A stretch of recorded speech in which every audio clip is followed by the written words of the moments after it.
A new week means a new edition of Mid-Range Monday, as it's time to look into some of the best in-between buckets from Week 7 of the NBA regular season.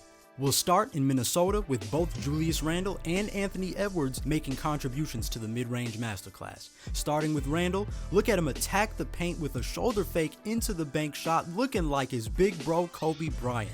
A closer look here, we see Julius use the pick and roll to drive towards his dominant side. With Harrison Barnes attached to him and ready for a shot attempt, Julian Champagnie with a soft stunt in the corner, and Luke Kornet as the last line of help, there isn't much room to get a shot off, so you think. In a crowded area, Julius knows that a spin move towards the open space would suffice in this situation, but a step ahead of Barnes, he opts for the shoulder fake to sell the spin move. While it doesn't result in an obvious fake out, the change of pace does launch Julius Randle in a position to get a comfortable shot off. Additionally, with Luke Kornet so worried about a potential lob to Gobert inside, he moves closer to the hoop, giving Julius the chance to score with a clean look at the hoop. And since he's leaning at full speed, he knows he'll increase his chances of success by using the glass as opposed to a direct shot. Julius Randle is always a better player when he's in attack mode like this. This shot from him is a great example of exercising patience in traffic, using body or ball fakes, not just dribble moves, to switch up one's pace, and using the backboard on tougher, off-balance shots. As for Ant-Man, he shows up in back-to-back weeks. This time, we see him read the defense like a book out of the post to create the calm, cool, and collected step-back J in the corner.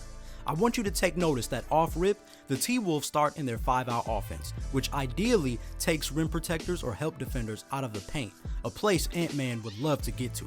As Anthony Edwards initiates his isolation on the right side of the floor, Terrence Shannon Jr. cuts around to the weak side dunker spot. As Edwards wisely posts up the smaller De'Aaron Fox, he notices that Shannon's movement caused some miscommunication from the Spurs defense. From our view, it looks as if Jeremy Sohan, who was initially responsible for Julius Randle in the corner, was trying to let Carter Bryant know that he's got to be the last line of help, with Kelly Olynyk being responsible for a potential closeout on Mike Conley. However, Bryant seemed to want to switch with Kelly Olynyk so that their tallest defender was waiting for Ant in the paint. In this split second, we see the only help defender whose eyes are on Edwards is Keldon Johnson, who has the primary responsibility of closing out on a potential pass to Naz Reid. With now a short window of space to finish at the hoop, Edwards spins baseline, only for Carter Bryant to successfully recover and get in his help position inside. Yet at the last second, Edwards steps back, creating the opportunity to elevate over Fox for the smooth jumper. You heard me say it last week, and I'll say it again. The best scorers have counter moves that prepare them for any situation. Even as Edwards' baseline drive was taken away, he immediately knew that because he got the step on De'Aaron Fox, a step-back jump shot would be the next best option. This play from Anthony Edwards simply reminds us that elite scorers don't just have desired shots, they also have various shots to choose from based on what's presented to them. Just because the defense takes away one doesn't mean they're in the clear, and Ant-Man had to teach the Spurs that lesson last week. Next, we transition to Orlando to see Desmond Bane show us that he's not just a three-point threat, he gets busy inside the arc as well. If you tuned in last week, you'll realize how similar Desmond's shot is to Cooper Flagg's against the Clippers, but as we highlighted, I want you to notice how he essentially created this opportunity with his work off the ball.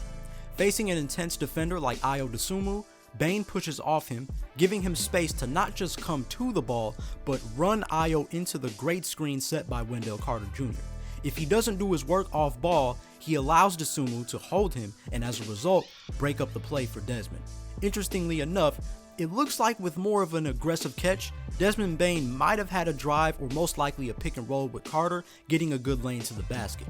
But sticking to what was drawn up, Bane decides to let the ball come to him and wait for Wendell to set a second screen on the opposite side, once again preventing Ayo from any chance to guard Desmond straight up. With Ayo still close, Desmond rips the ball over top, keeping it high and away from Dosunmu as he starts to read the defense. Once again, there looks like there might have been a small window to feed the pocket pass to Carter inside, but with the strong rotations from Patrick Williams and the rest of the Chicago Bulls, Bane chooses to seal Dosunmu behind him and attack the space in the right corner. And just like we saw with Cooper Flagg, Desmond uses the push-out dribble to get away from both Dosunmu and Vucevic as the help defender, which opens up just enough room to shoot the mid-range shot. This is one of those plays that didn't just begin when Bane had the basketball, it started well beforehand. His decision-making off-ball led to successful play initiation against a strong defender. Not only did Desmond Bane further prove that it's a copycat league, but he showed once again that patience is key when operating in close quarters. From one Desmond to another, this is mid-range mastery at its finest. Back west, there is an emerging point guard by the name of Ryan Nembhard, who looks like he's been here before as he toyed with his defender to set up the sweet pull-up jump shot. Another look, watch how Ryan uses his eyes and change of pace to act like he's going to receive a screen from Anthony Davis. The minute Spencer Jones takes a peek out the corner of his eye, Nembhard bursts towards the open space going right as if to say, "I got this, AD." But suddenly, he pulls back with a behind the back move, hesitates like he's actually going to get the screen from AD this time, only to once again attack the space presented to him instead, sell the drive with a strong dribble, and fade over the top of the defense. Whew, not one, but two fakes on Spencer Jones. Such a high IQ veteran move from the undrafted rookie. This is an excellent example of how a player can use their eyes and feet to create buckets that the defense won't be ready for. Every decision had purpose, and it generated an open look for an emerging mid-range threat. And might I add, in an era where we're seeing less traditional and smaller point guards, Ryan Nembhard has looked eerily reminiscent of another smaller point guard who mastered the in-between game and will be on his way to Springfield very soon. With more plays like these, I'm excited to see if this kid can follow the same path to success. Over to Utah now, where on the surface you'll see a heads-up step back from Keyonte George. But if you look deeper, you'll see how this was yet another incredible display of footwork off the dribble. Upon the catch, Keyonte attacks his defender with his right foot and the ball, kind of resembling a jab step, but what he's actually doing is selling the quick catch and go towards that small area of space towards his right. Unfortunately for Aaron Holiday, he fell right into Keontae's trap as Keyonte immediately crosses over to his left hand, only to be met by the strong stunt from Jae'Sean Tate. This forces Keyonte George to step back, which creates more separation from Holiday. Now realizing that he once again got free from Aaron Holiday and Jae'Sean Tate having to get back into position for the potential pass to Isaiah Collier, he simply raises up to shoot, knocking down a mid-range shot that initially wasn't there.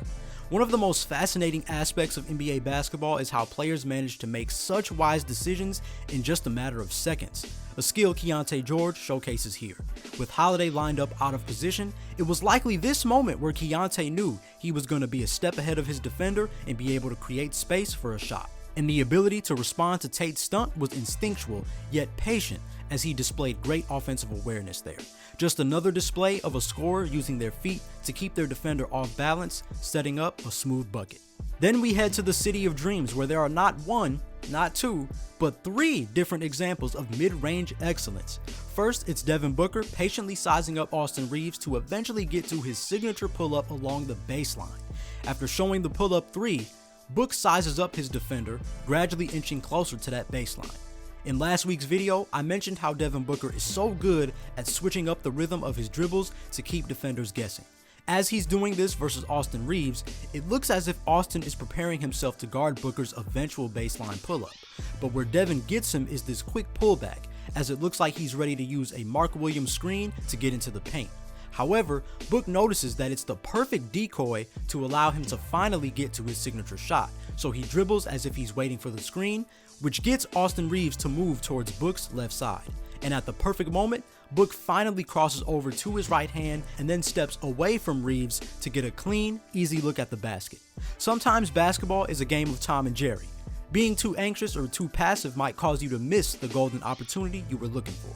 Thankfully, we can learn from a guy like Devin Booker, who always balances patience and assertiveness to excel in the mid-range. Later in the quarter, we move to the other end to see Luka Doncic seriously go from nothing to something with the baseline Dirk fade.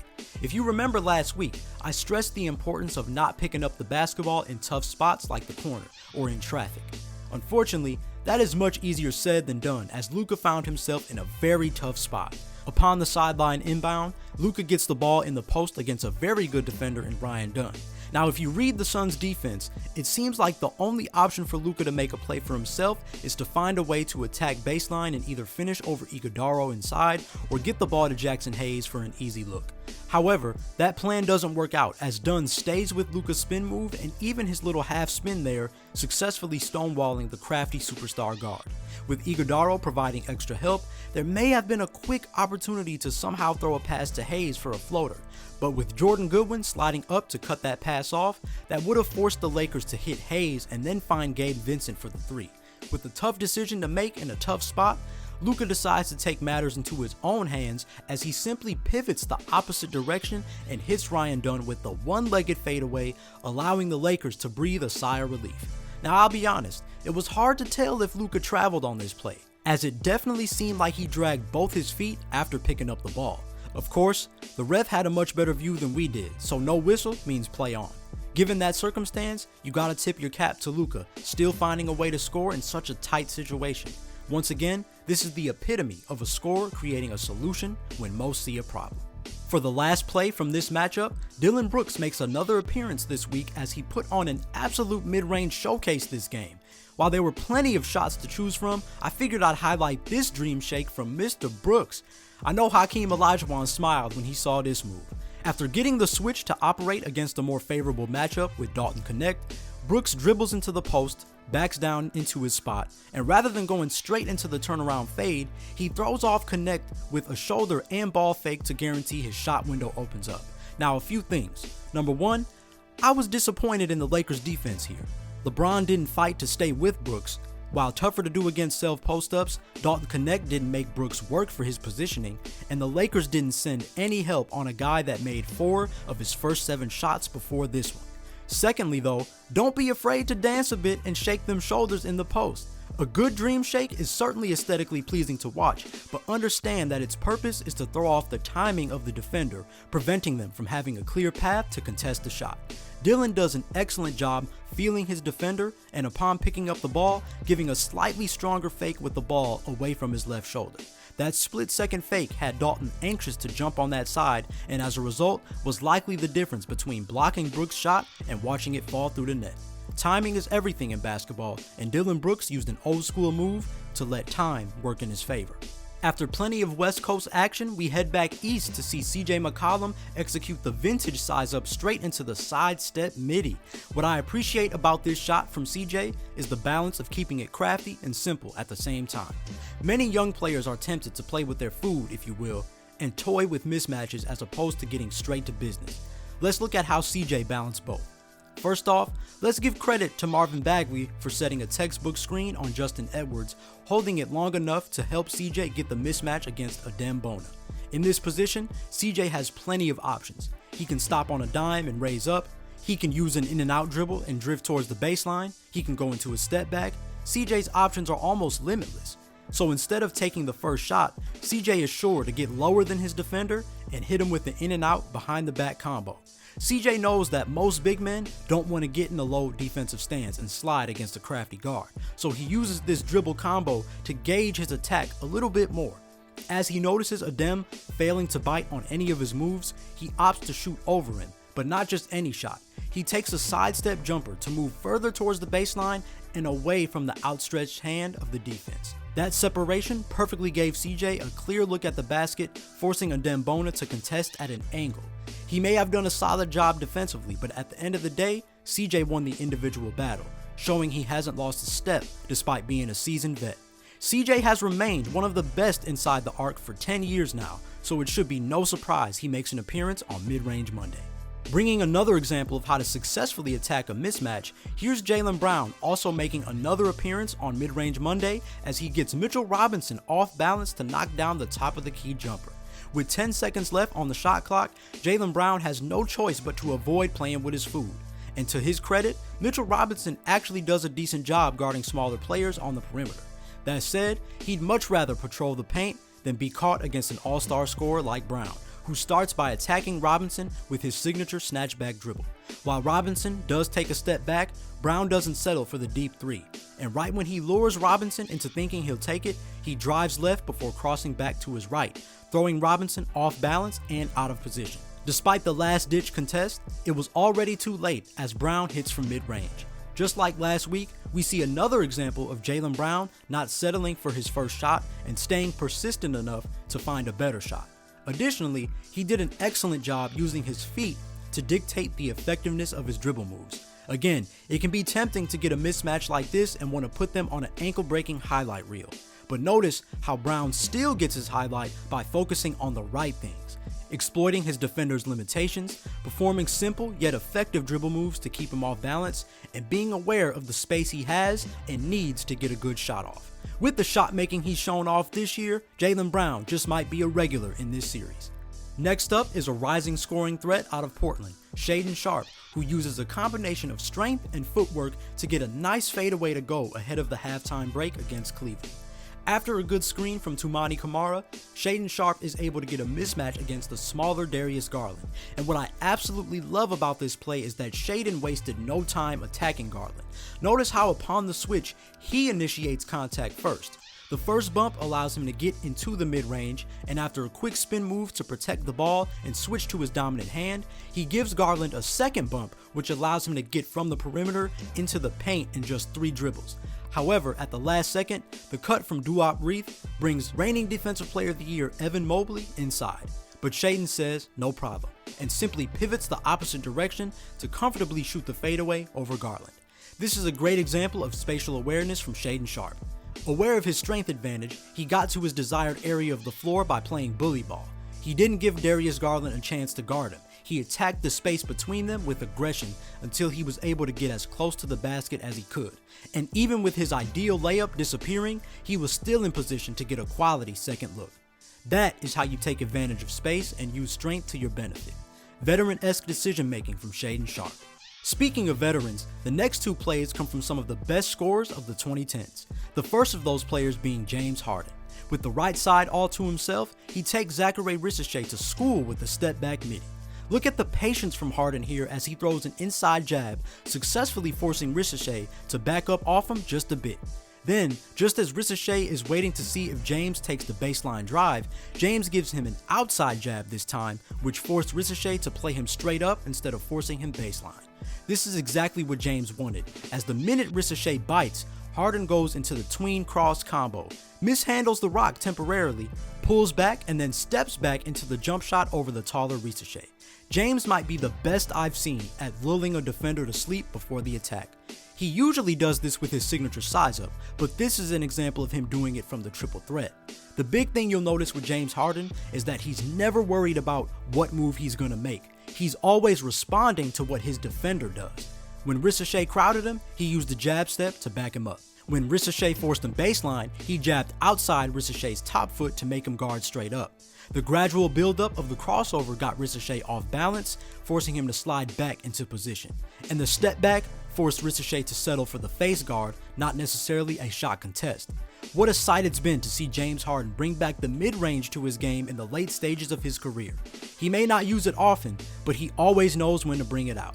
Flawless execution here from the top 75 talent. Now let's go to Houston to see one of the more beloved mid-range professors, DeMar Derozan, do what he does best. DeRozan uses a tough step-back one-legged fadeaway to cash in on the jumper over the taller Jabari Smith Jr. Coming off the screen, he decides to self-post against Smith, which initially comes off as a head-scratching decision considering most scorers post up players that are the same height as them or smaller. But DeMar, knowing he's got the perfect trick up his sleeve, dribbles towards the paint as if he's seeking to drive, only to spin the opposite direction due to Jabari Smith staying with him. But instead of the traditional fade, he executes an impressive post step back move to create just enough space to get a comfortable look over the 6'10 Smith. It's rare that DeMar opts for the one-legged fadeaway, but since he knew he couldn't just turn and elevate over his defender, he had to get a bit creative and give himself a bit more space with the step back fade off 1 foot. Nothing but nylon. Just a brilliant shot from the 6-time All-Star. From Texas, we head up north a bit to Milwaukee, where the improved Ryan Rollins attacks the abundance of space given to him and takes a page out of Michael Jordan's book with a shoulder fake into the close range fadeaway. Is that 3 shoulder fakes in one video? Yes indeed. Ryan Rollins comes off the strong screen set by Jericho Sims and doesn't see anything but space. I think most players today would have taken the wide open 3-point shot or immediately hit the 2-dribble pull-up near the elbow. But Ryan Rollins wants the best look, not the first look, and attacks that space, noticing that Tobias Harris doesn't press up to him. With the height advantage, Tobias does a good job maintaining favorable position on Rollins, only for Rollins to fake the spin layup by opting for the shoulder fake instead, which catches Tobias off guard and allows Ryan Rollins to knock down the fadeaway on the block. I might sound like a broken record, but this is another veteran-esque move by a younger player, and a great example of the importance of not just creating space, but attacking space and utilizing counter moves. It was simple, but definitely one of the more effective mid-range shots of the week. On to Philly we go to see the dynamic Tyrese Maxey hit an extremely difficult fadeaway over Quentin Post. With Buddy Hield guarding him moderately, Tyrese gives him a jab, knowing he's liable to use his speed to attack the basket. Buddy mirrors him and even crowds him, knowing Tyrese won't hesitate to shoot the three. Having to pick his poison, this isn't bad defense from Buddy, but unfortunately for him, great scorers always find a way. Tyrese rips over Buddy, takes a dribble right before crossing back to his left and using his quickness advantage to beat Buddy Hield off the dribble. And as you'd expect, with Hield on his hip, Tyrese goes for his signature step back, creating a healthy amount of space to shoot a mid-range shot. But he's not in the clear yet, as 7-footer Quentin Post decides to step up to help Buddy stop Maxey. He's okay with this decision as Jonathan Kuminga rotates to put a body on Andre Drummond, while still being mindful of Dominic Barlow in the short corner. Anticipating Post's contest, the 6'2 Maxey knows he has to fade quite a bit to prevent Post from altering the shot. And of course, the further you fade, the more you have to focus on shooting the ball straight up to not just get the ball over the defender, but ensure the ball has a chance to swish through the net. Thankfully for Maxey, because it was a closer shot, he was able to get it to go. One of the most underrated aspects of the fadeaway is wrist strength. It can be very hard to even reach the rim when your momentum is carrying you further away from the basket, and yet Tyrese Maxey makes it look picture perfect. This is why many mid-range specialists operate in the mid-post. For example, a common misconception with Kobe Bryant is his shot selection. He became such a scoring threat that defenses dared him to shoot longer twos because a long two had a lower success rate than a closer shot. He worked hard to get comfortable taking and making those shots, although I'm sure he would have much rather liked to get closer to the basket. You look at the most effective mid-range scorers today, KD, Shai, DeMar, Kawhi, and you'll notice many of their shots are within closer range. So I bring this up to stress the point that because these guys shoot tougher fades and drifters, their goal is always to get around the free throw line to make a tougher shot easier. Yet they are skilled enough to shoot from further out if they absolutely have to. Tyrese Maxey has gradually added these shots to his arsenal, and it's no surprise he's ascended as one of the top scorers in the league. I'm definitely here for mid-range Maxey. Next, we go to Toronto to see both Austin Reaves and Brandon Ingram provide solutions where most players see problems. With the shot clock ticking away and his team trying to end the quarter with the momentum, Reaves had to teach Colin Murray Boyles the lesson every rookie has to learn the hard way at some point. Stay on your feet. Reaves gets the and one to go with the baby back rib special. Let's look at it closer. With enough space to drive, Reaves initiates contact on the stronger Murray Boyles, even using a push-off with his right arm to create extra space to make a play. Still not comfortable with the shot window he got, he hesitates before dribbling through his legs to attack the right side, only to be stonewalled by the rookie and met with a stunt from Grady Dick. In trouble now, Austin pivots the other way, and just when Colin Murray Boyles nearly won the battle, he eagerly leaves his feet for a stronger contest, only for Austin Reaves to lean into his ribcage as he throws up a shot to draw the foul and bank in the shot. What a witty play from Austin Reaves. This is a great example of, yes, attacking space, which has become a theme in this series, but also keeping your composure under pressure. Not only was he against the clock, but he was against tight defense. He exhausted all of his options, and the last one was the one that worked, which proves that the best scorers don't panic, they just get buckets. Additionally, this is a great example of KYP, knowing your personnel. Big men hungry for blocks and intense perimeter defenders tend to be more eager than average ones, and these defenders become even more anxious with the shot clock going down, especially if they aren't looking at the hoop on the opposite side to stay aware of how much time is left. So Austin knew that a last resort pump fake would make a strong defender, yet inexperienced rookie, succumb to the pressure of the situation. Austin Reaves is another heads-up scorer and rising talent in this league, and his all-star campaign only continues with shots like these. And funny enough, as he makes his second appearance in the series, Brandon Ingram also used a late shot clock bucket to continue his own all-star campaign as he looks to return to the list of the 24 best players in the association. With 6 seconds left, active hands from Jake LaRavia forces BI to lose the ball temporarily, which takes 2.5 seconds off the clock. You have to be very careful to not foul late in the shot clock as the clock resets to 14 seconds. But Jake LaRavia did a great job pressuring Ingram and having active hands to break up the play. That said, Brandon manages to recover the ball, keep his dribble alive, and look to make a play again. Now focused on protecting the pill, he wisely dribbles through his legs to his left, taking one last peek at the shot clock. But again, Jake LaRavia is in his grill. Seeing the tougher angle going left, he opts to go back to his right, using a spin move to attack the small amount of space towards his dominant hand. He knows that he'll have a small opportunity to get to his signature pull-up going right, and while shielding Jake LaRavia, that's when he shoots, just barely beating the clock. With LaRavia on his left hip and Nick Smith Jr. coming to help contest, Ingram made sure to shoot the ball a bit higher than usual to increase his chances to get it over the defense and into the hoop, and he succeeds. Man, you gotta just take that on the chin if you're the Lakers. Just great defense, but better offense. Brandon checked many boxes here. Protect the ball, get to your spot, rise up at an angle so the defense can't block it or even hit your arm on the way up. And in combination with being 6'9", his behind the head shooting motion and high release point made this such a tough shot to alter despite the Lakers' excellent defense. You know the saying by now, no panic, just buckets. And Brandon Ingram is one of the best at keeping his cool, so he excels at his craft. We gotta go back to the parquet floor of the Boston Garden to see another Celtics showcase some sauce in the mid-range. Payton Pritchard, who gives the Lakers defense yet another shot clock nightmare with the unorthodox yet lethal step-back jumper. With the Celtics scrambling to find a last resort opportunity, Payton Pritchard sprints towards Neemias Queta to receive the ball and immediately attack the space presented to him. Again, Payton does an excellent job not letting the clock rush him into any ill-advised decision.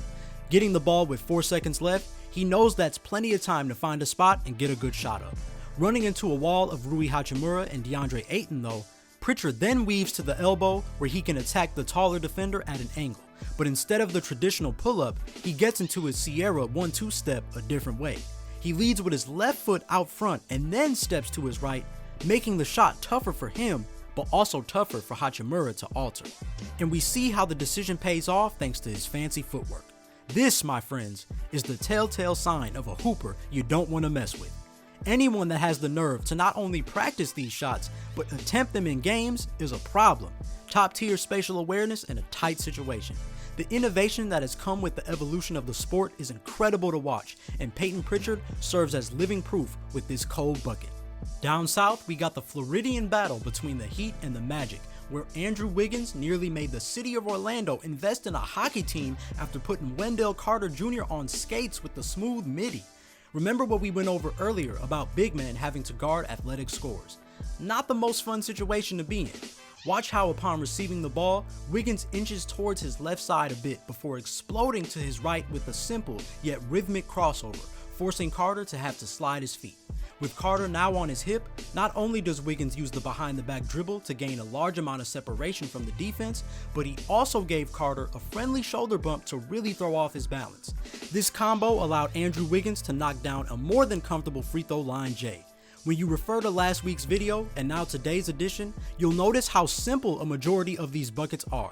Even this smooth, highlight-worthy handle from Andrew Wiggins was born out of simple dribbles. I'll always say it, less is more. It has usually taken these players no more than 3 dribbles upon their decision to attack to get a bucket. Rarely do you see them dribbling the shot clock away or wasting movements. From the moment he stepped onto an NBA floor, Andrew Wiggins understood that the simpler the buckets, the longer they last, and it's no surprise that 12 years in, he's still just as effective.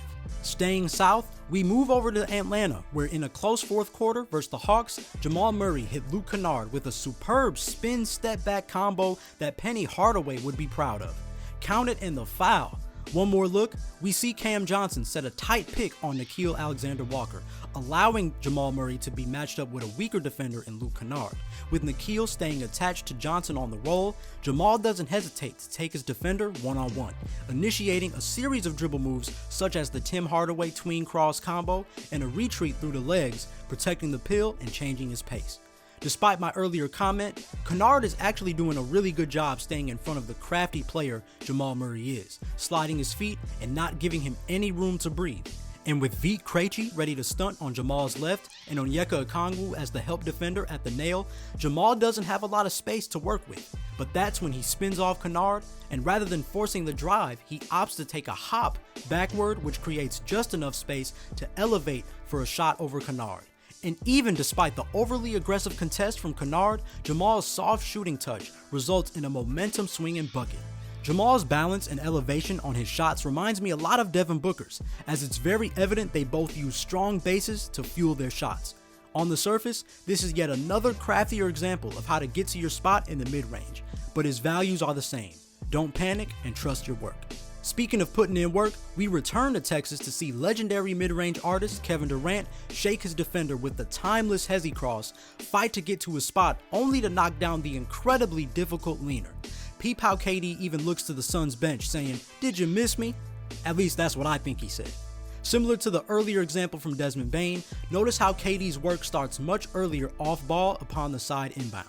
With the relentless Dillon Brooks hugging him, Durant fights over him to retrieve the handoff from Steven Adams, who becomes the perfect player to set a strong, old-school screen on Brooks, successfully giving KD the mismatch with Mark Williams.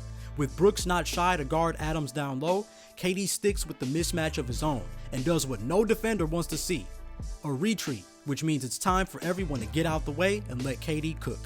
At this point, there's 5 seconds left on the shot clock, so KD couldn't afford to wait for Steven Adams to move a bit further away from the play. Right as he forced Mark Williams to scoot up, he hits him with his signature, lethal hesitation cross to his right, making Williams' knees buckle, and now looking at the back of Durant's jersey. Remember what I said about bigs caught on the perimeter. They don't want that smoke. With Ryan Dunn stunting over to help close the gap, Durant uses the rare pro hop to split Williams and Dunn while getting a closer look at the basket. A savvy move from KD. You can always tell who came up facing clogged defenses in their career, and KD's experience shows itself here with a smart decision under pressure. However, even then, he isn't in the clear as Brooks steps up to contest while Williams manages to recover and try to contest KD's shot from the side. Fortunately for KD, he was able to feel Williams behind him and understand Brooks isn't tall enough to effectively contest his shot, so he opts for the leaning drifter on the left block, just like he drew it up. Funny enough, it's pretty rare nowadays to see KD hit shots this tough, as he's done such a good job making the game easier on himself by taking smart and efficient shots. And of course, at 6'11", there are few players in the league that can legitimately alter his shot. Nonetheless, Kevin Durant is as equally skilled as he is talented, and his shot-making ability in the mid-range, along with his incredible spatial awareness, is what makes him one of the greatest scorers of all time. After over 31,000 buckets to his name, he only continues to add to his masterclass with plays like these. At this point in his career, KD is more than likely your favorite scorer's favorite scorer. Now back to Milwaukee. Paul George's silky handle set up one of his 7 field goals that helped keep the Sixers in the driver's seat en route to their win over the Bucks last Friday. While he's caught in an awkward position with poor spacing, he recognizes the mismatch he has with Jericho Sims. So as he attacks, he's mindful of Kevin Porter Jr. sneaking behind him, protecting the ball upon the catch and shielding him after the initial crossover. Right after that crossover, he comfortably pulls back and retreats to reset his attack on Sims. With the next 3 dribbles, PG crosses to his left, hezzies to get Sims leaning to one side, crosses back to his right, and rather than trying to beat him to the cup, he then goes to his signature snatchback dribble, successfully creating the perfect amount of space to get the bucket. Even at this stage in his career, PG makes the game look effortless. When you look at other taller guys around the league, like KD and Brandon Ingram, they often take straight angles on their mid-range shots, using 1 or 2 dribble pull-ups most of the time, keeping the game as simple as they possibly can. But what's different about PG is that he's always looking for separation, sometimes using multiple step backs or shifty movements to find a shot. It's a focal part of his training regimen and a longtime strength of his. He's never afraid to use his handle to his advantage, although sometimes this does come back to bite him, as the con to this style of play is that he has a tendency to pass up good looks that open up as he's creating. Hence why despite his skill set, he may not be as efficient as a Durant, Ingram, or Kawhi Leonard. If you're somebody that excels with separation dribbles, be mindful to not overthink your looks. It's wise to wait for the best shot to open up, but oftentimes step backs and snatchbacks will help it appear quicker than you expect.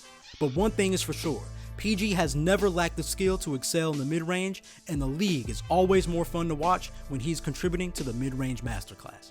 It's hard to make a mid-range highlight video without including this next guy, as Shai Gilgeous-Alexander wows the OKC crowd with a heads-up spin move, splitting the defense and maintaining possession en route to his signature baseline fade going left. SGA is really good at splitting defenses, but he was just showing off here with that spin move. He wisely attacks the space between he and Brandon Williams, which causes Williams to shift towards the baseline, opening up the spin from Shai.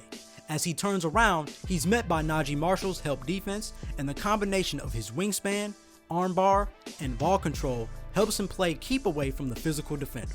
That physicality allows Shai to stop on a dime and raise up with plenty of space to cash in the baseline pull-up. For a bigger guard, Shai Gilgeous-Alexander does an incredible job getting low with his dribble, making him hard to strip. It's no wonder why he's able to draw so many shooting fouls as guys try to steal the pill. With a low base, he's able to read the defense a lot easier and propel his momentum up for a shot, as opposed to playing upright and risk losing control of the ball. The same dribble stance allows him to convert plays like these, where he still manages to get a bit low to protect the ball even as it's exposed upon the spin move. Not only is Shai a fantastic mid-range scorer, but he's incredibly savvy off the dribble, making him nearly impossible to stop. It's one thing to try and prevent his effectiveness in the mid-range, it's a whole other thing to try and prevent him from getting to those spots. Thankfully, we don't have to guard him. And for our last mid-range shot of the week, it's family ties word to Kendrick Lamar and Baby Keem, as Shai's cousin, Nickeil Alexander-Walker, uses various fakes to get to his spot at the nail and hit the midi with ease. Watch as he gets the ball off a little slip screen fade there, and with Bub Carrington playing him close, he flawlessly sells the rip through going left with the ball fake, catching Bub off balance. Toying with direction now, Alexander-Walker immediately dribbles right, only to use the clean scissor dribble to go back to his left, forcing Carrington out of position once again before finishing the play with the smooth jump shot falling through the net. Such great execution from Nickeil here. His speed was on point, his movements were sharp and purposeful, and absolutely schooled his matchup with well-timed fakes. Nickeil has been hooping lately and is definitely making a bit of a statement that the mid-range magic runs in the family. That's a wrap for the second edition of Mid-Range Monday. Drop a comment and tell me your favorite mid-range bucket from last week's games, and as you tune into the games this week, be sure to pay attention to all the mid-range mastery that exists in this league, as there is a strong chance you'll see it again right here in the next video.